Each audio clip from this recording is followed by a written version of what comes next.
Welcome back to Tabletop Assault. I'm Ross, and today I'm going to continue my segments on analysing the Necron Codex. Today I'm going to look at Canoptek Spyders, an interesting sort of support choice, I guess, for Necrons. I mean, yeah, let's be honest, let's get through this one. So how this works is I'm going to have a look at the unit stats within the Codex itself, have a look at any weapons it can get, and also abilities. Then I'm going to have a look at loadout suggestions / roll, look at Dynasty codes, as well as stratagem recommendations. So with that, let's have a look at the Canoptek Spyder. So in terms of stats, we've got movement 6, so it is quite slow, which is not ideal. Maybe a bit faster than most Necrons, but certainly not the quickest. Weapon skill and bliss skill 4+, so it is average sort of accuracy, but certainly below when it comes to Necron units. Strength and toughness 6, so it is a bit stronger and a bit tougher than you maybe expect. Wounds 4, which is not bad, but still feels a little bit low. Attacks 4, which actually feels a little bit high. Leadership 10 and a 3+ save. As a particle, it can have its particle beamers, which is like 24 inches, assault 3, strength 6, 0 AP, 1 damage. It's armed with automaton claws, which is strength user, -2 AP and D3 damage. It can also take a Fabricator Array, which is at the end of your movement phase. A model equipped with Fabricator Claw Array can repair a single Dynasty vehicle model within 1 inch. That unit regains D3 lost earlier in the battle. A model can only be repaired once per turn. Gloom Prison, a model equipped with Gloom Prison can attempt to deny 1 psychic power in each enemy's psychic phase in the same manner as Psyker. And then the Scarab Hive. At the beginning of your turn, you can roll a D6 for each Dynasty Canoptek Scarab unit from your army that is below its starting number of models and within 6 inches of a Dynasty Canoptek Spyder unit. On a 1, one of those Canoptek Spyder units within 6 inches of the unit being rolled for suffers a mortal wound. On a 2, one of those Canoptek Spyder units within 6 inches of the unit being rolled for unleashes reinforcements. Return 1 Canoptek Scarab swarm to the depleted unit. If unit's coherency in the unit coherency and more than 1 inch from any models. If you can't do this because there is no room to place model, do not set up. Cool, that's all the things that you find in the Codex for Canoptek Spyder. Let's speak about its suggestion and roll. So Canoptek Spyders, oh boy, I guess I gotta cover it anyway.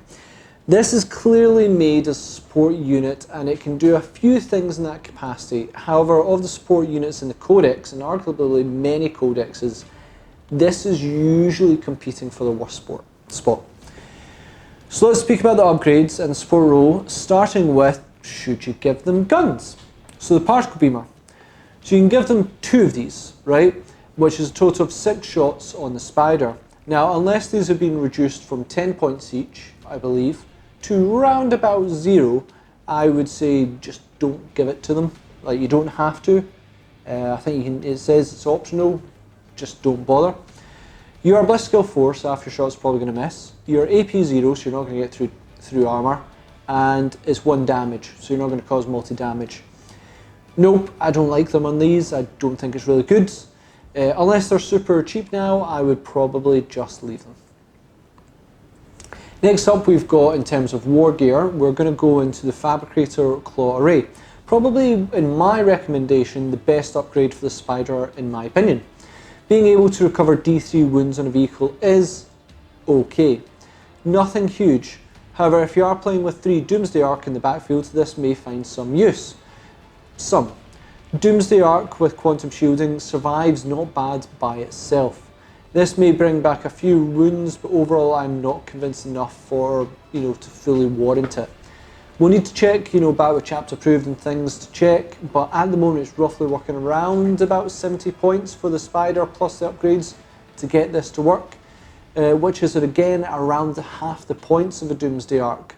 So I'll let your choice lie on that one, but generally paying half the points back for maybe only recovering anywhere between about 1 to 6, 7 wounds just does not seem ideal. I'd rather just pay half the points for possibly another Doomsday Ark.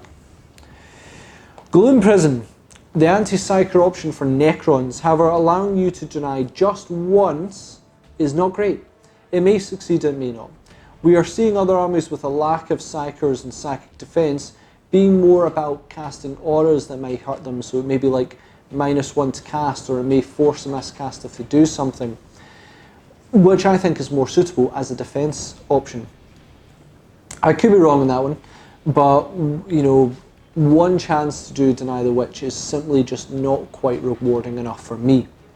Maybe if I was to suggest a difference, I'd probably say, you know, during your opponent's psychic phase, you can deny D3. That might be really good and might make it more helpful. You sometimes might get 1, sometimes you might get 3. I don't know, just throwing an idea on that one, but I think 1 is just a guaranteed 1 is not enough. Scarab Hive, I love this ability, lore-wise. It's cool, building new units, etc. sounds cool, you know, building them away. But to bring back a single, you know, Scarab is simply not good enough.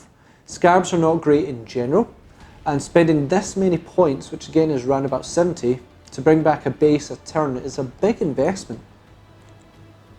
There's possibilities in this rule. I could definitely see them working in some way, though with reinforcements, you know, you can't go, well, also says you can't go above the unit size in general.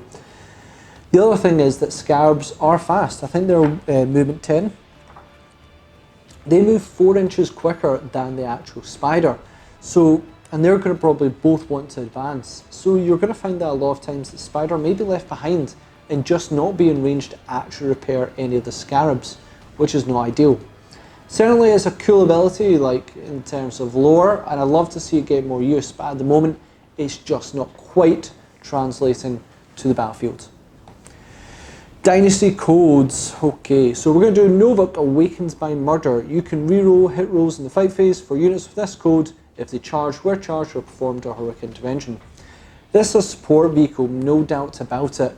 If it gets in combat, it will do mediocre to bad. I mean, it's 4 attacks, it does have good strength, not bad AP and D3 damage. It is very slow though.